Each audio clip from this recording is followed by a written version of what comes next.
May Day కార్మిక దినోత్సవం సందర్భంగా శుక్రవారం మిలిటరీ ఎంప్లాయీస్ సర్వీస్ యూనియన్ వారు ఐఎన్టీయూసీ కార్మిక సంఘం ఆధ్వర్యంలో మడ్ఫోర్డ్లో నిర్వహించిన కార్యక్రమంలో కంటోన్మెంట్ ఎమ్మెల్యే గణేష్ ముఖ్య అతిథిగా పాల్గొని కార్మిక సోదరులందరికీ మేడే శుభాకాంక్షలు తెలిపారు. ఈ సందర్భంగా ఆయన మాట్లాడుతూ దేశ సేవలో ఎంఈఎస్ ఉద్యోగులు చేస్తున్న నిస్వార్థ కృషిని కొనియాడారు.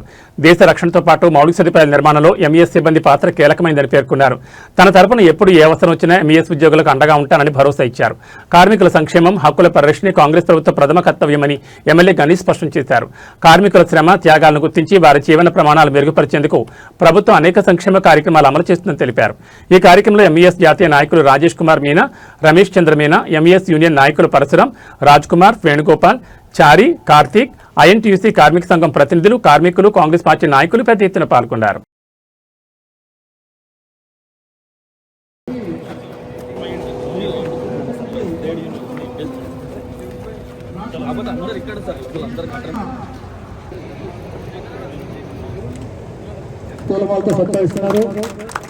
कार्तिक गारू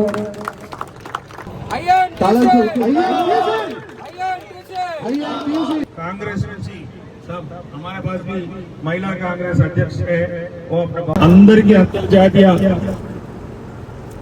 మేడే శుభాకాంక్షలు. పోరాటాలు, బలిదానాలు, ఆనాడు ఏదైతే కార్మికులంటే చిన్న చూపు ఉండేది, కార్మికులంటే 12 గంటల నుంచి 18 గంటల వరకు పని చేయించుకునే వాళ్ళు, పనికి తగినట్టు వేతనం ఉండేది కాదు, హాలిడే ఉండేది కాదు. ఆనాడు ఎంతో మంది పోరాటం చేసి వారి ప్రాణ త్యాగాలు, బలిదానాలకు నిదర్శనమే మనకి విజయం ఈ మేడే. ఈ రోజు ఇంత స్వేచ్ఛగా సమాజం ఉండమంటే వారి పోరాటం మనం ఎప్పటికీ మర్చిపోతూ మంచిగా మన ప్రభుత్వాలు ఇచ్చింది.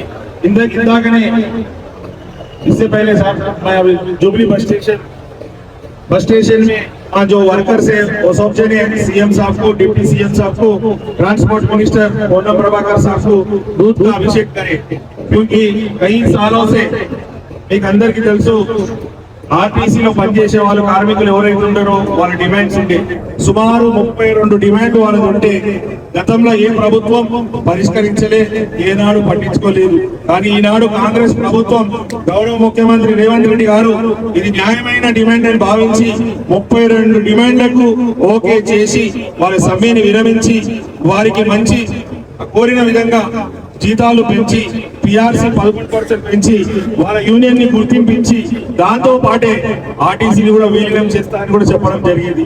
ఈ చరిత్రలో ఏనాడు జరగలే. 10 సంవత్సరాలు టిఆర్ఎస్ ప్రభుత్వం ఉన్నప్పుడు తెలంగాణ ప్రతి బిడ్డ, తెలంగాణలో ఉన్న వాళ్ళు అందరూ బాగుపడతారని ఆలోచించారు.